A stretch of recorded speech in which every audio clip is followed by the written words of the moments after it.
Hello everyone, welcome back to my channel. तो आज थी इस वीक की लास्ट ट्रेडिंग सेशन और आज के दिन आज आपको मार्केट पे एक थोड़ा सा वीकेंड वाला मूड दिखा और कोई एक क्लियर कट मोमेंटम नहीं दिखा आज मार्केट पे। कभी ऊपर जा रहा था, कभी नीचे आ रहा था। टूवर्ड्स द एंड मार्केट एक नेगेटिव टेरिटरी में जाकर आज बंद हो गया। बात करेंगे निफ्टी 50 की। निफ्टी 50 14,830 850 का लेवल से नीचे आज बंद हुआ है, जो कि अगेन एक थोड़ा सा वीक सिग्नल दिखा रहा है। 0.26% डाउन है। सेंसेक्स 49,591 पे जाकर बंद हुआ है और निफ्टी बैंक भी 334.80 पॉइंट्स आज डाउन बंद हुआ है। तो पूरी तरीके से आपको ये चीज़ क्लियर टू कट यहाँ पे हो गई कि भाई मार्केट वापस से अभी वीक है। जो एक लोग बोल रहे थे भाई अभी रिवर्सल आ गया मार्केट पे, ये रिवर्सल नहीं है, ये अभी भी मार्केट पे करेक्शन चल ही रहा है। बात करेंगे टॉप गेनर्स और टॉप लूजर्स की, तो Cipla, Sun Pharma, Hindu Lever, TechM and Tata Consumer. तो आईटी स्टॉक्स और कुछ फार्मा स्टॉक्स ने आज आज की डेट पे थोड़ी सी एडवांसेस आज आपको दिखाई दिए हैं। आईटी स्टॉक्स का ऑब्वियस रीज़न है क्योंकि रुपी की वैल्यू थोड़ी सी डाउन हो रही है, क्योंकि सारे कंट्री पे कोविड के केसेस नहीं मिल रहे उतने ज़्यादा जितने इंडिया पे मिल रहे हैं, जिसकी वजह से रुपी भी डाउन जा रहा है सारे करेंसीज के मुकाबले। अपार्ट फ्रॉम दैट आईटी, इसी वजह से आईटी सेक्टर को प्रॉफिट होता है इससे। एंड सेकंड है फार्मा, क्योंकि कोविड बढ़ रहा है तो ऑब्वियसली फार्मा के स्टॉक्स में अपट्रेंड दिखेगा।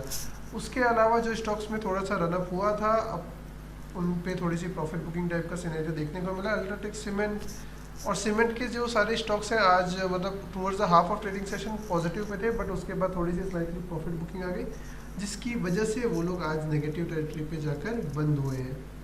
तो जो टोटल 1700 के आसपास पे स्टॉक्स लिस्टेड थे, 12 या 11 बजे के आसपास पे वो 12 स्टॉक्स पे एडवांसेस हो रहे थे and rest of the stocks पर डिक्लाइनिंग। बट जो towards the end of the session क्या हो गया, वो 900 स्टॉक्स पर एडवांसिंग एंड अदर स्टॉक्स पर डिक्लाइनिंग। तो आप समझ सकते हैं मार्केट ने कैसा शिफ्ट लिया है other half of the trading session पे। आज चार्ट से समझते हैं कि आज एक्चुअल पे हुआ गया मार्केट पे। तो ये आपको एक डोजी वाली जो कैंडल दिखाई पड़ी थी कल, जो हमने जिसको डिस्कस किया था, उसके बाद पे एक कैंडल अगेन वीक कैंडल ही मैं बोलूँगा इसको, भले इसके ऊपर की क्लोजिंग हुई है, बट एक जो टेरिटरी जो हमने कल डिस्कस की थी 14,250 और 15,000 के बीच में पूरा मार्केट अभी कंसोलिडेशन हो रहा है। और ये भी छोड़ो तो 14,400 का एक आप लेवल पकड़ लो और ये 15,000, इन 600 पॉइंट्स के बीच में अभी मार्केट का मूवमेंट चल रहा है। अभी ये कितने टाइम तक कंटिन्यू रहेगा, कोई इसकी गारंटी नहीं कितने टाइम तक कंटिन्यू रहेगा। 1 महीने भी चल सकता है, 2 महीने, 3 महीने, ऐसा भी चल सकता है। अब बात करते हैं भाई इंटरडे चार्ट्स पे। इंटरडे चार्ट्स क्या दिखा रहे हैं? इंटरडे चार्ट्स पे अगर आप देखेंगे तो इनिशियली थोड़ा सा देखो, यहाँ पे तो एकदम फ्लैटिश मूवमेंट रहा। कहीं पे भी आपको अगर आप इंटरडे ट्रेड लेना चाह रहे होंगे आज अगर ऑप्शंस में, आपका स्टॉप लॉस तो प्रॉपर हिट हुआ होगा। देखो हर 15 मिनट्स के बाद चीज़ें बदल रही है, तो कोई भी आधे घंटे तक पे कोई सा एक प्रॉपर मोमेंटम यहाँ पे दिखा ही नहीं है। एक यहाँ पे का छोड़ दे, फिर उसके बाद देखिए वापस से रिवर्सल आ गया, तो कहीं पे भी आज एक प्रॉपर सिग्नल नहीं दे पा रहा था मार्केट कि भाई किस डायरेक्शन में उसको मूव होना है। बात करेंगे निफ्टी बैंक है। निफ्टी बैंक वापस से एक वीक क्लोजिंग पे आया है। डेली चार्ट पे देखें तो अब अपन अगर वीकली चार्ट इंटरडे चार्ट पे अगर अपन चले जाते हैं तो भी उस पर कोई अच्छे खासे मूवमेंट दिखाई नहीं दे रहे। तो overall with the technical analysis and chart का जो एनालिसिस करते हैं उसके हिसाब से भी मार्केट वीक दिखाई दे रहा है। तो मेक श्योर करें अगर आप ऑप्शन या किसी पे भी पोजीशंस बनाते हैं तो उस दिन स्क्वायर ऑफ करें और किसी भी पोजीशन को लॉन्ग टर्म के लिए ना रखें, क्योंकि अभी मार्केट का डायरेक्शन बिल्कुल भी क्लियर नहीं है। अब बात करते हुए जो पॉजिटिव और नेगेटिव न्यूज़ है वो आज किस तरीके से फैक्टर इन हुई है। तो सबसे पहले पॉजिटिविटी है टाटा मोटर्स की। टाटा मोटर्स के केस पे एक जो पॉजिटिव न्यूज़ है, 2 न्यूज़ है वैसे तो। पहले तो यूके पे लॉकडाउन ईज होने वाला है, क्योंकि वहाँ पे केसेस थोड़े थोड़े कम मिल रहे हैं। तो मंडे से आपको वहाँ पे लॉकडाउन रिस्ट्रिक्शंस ईज हो जाएगी, जिसकी वजह से टाटा मोटर्स पे थोड़ा सा पॉजिटिव सेंटीमेंट बना है, क्योंकि टाटा मोटर्स की जो वहाँ पे सेल्स है वो कंपैरेटिवली अदर ऑटोमोबाइल से ज़्यादा है। उसके बाद एक न्यूज़ है L&T इन्फोटेक, जिसकी वजह से आज आपको स्टॉक एडवांस होता हुआ दिखाई दे रहा था। इनको ऑर्डर मिला है एक सोलर प्लांट सेटअप करने का सऊदी पे, और ये बहुत ही ज़्यादा बड़ा ऑर्डर है, तो जिसकी वजह से इनको ऑब्वियसली प्रॉफिट होगा। इस वजह से स्टॉक्स एडवांस कर रहे थे। IRCTC के लिए एक न्यूज़ थी कि आज IRCTC के जो हेड है उन्होंने बोला है कि भाई हम लोगों का कोई भी प्लान नहीं है कि ट्रेन सर्विसेज को स्टॉप करने का। उन्होंने कहा है कि हम स्टॉप नहीं करना चाहते, बट इट डजेंट मीन कि उनको वो स्टॉप नहीं करेंगे। उनका अभी तो प्लान नहीं है। अगर कोविड के केसेस इंक्रीज होते हैं तो कुछ हिसाब से प्लान बन सकता है, बट हाँ अभी के लिए अगर आप शॉर्ट टर्म के लिए देखें तो एक पॉजिटिव साइन है।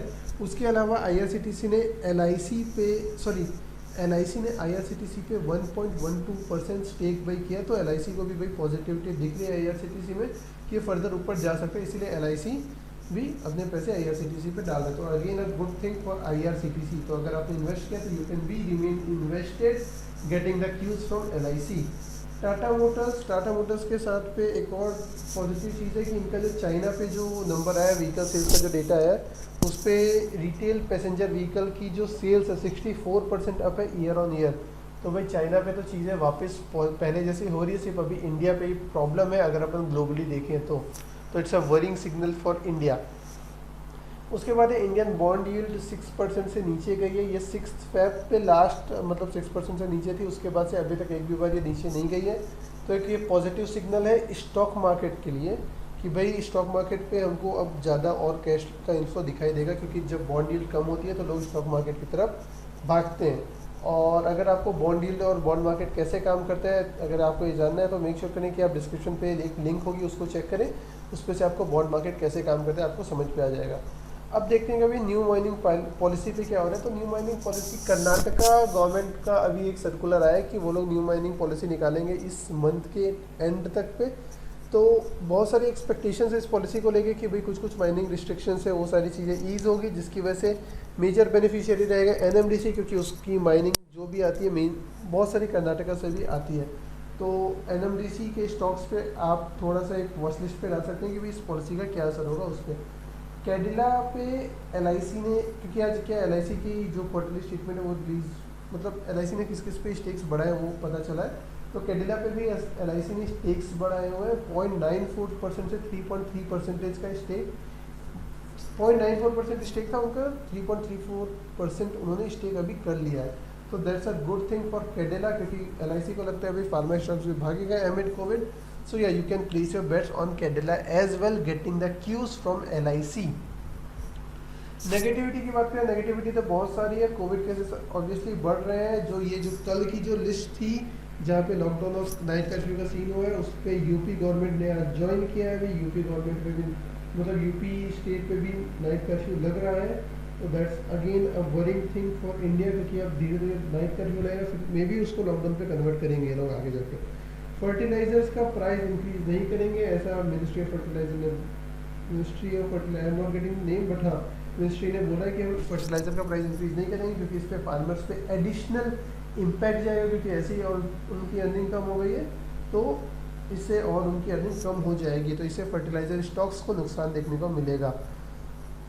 और सबसे ज़्यादा जो बुरी खबर है वो है भाई इंडिया के पास जो वैक्सीन का स्टॉक है वो सिर्फ अभी 1 वीक है, मतलब पूरी तरीके से 1 वीक नहीं है, 5 पॉइंट कुछ डेज़ का बस स्टॉक है, जिस हिसाब से अभी वैक्सीन की खपत हो रही है।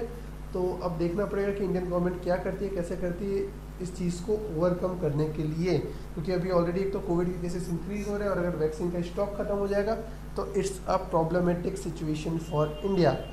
सो that's it guys for today in the closing bell.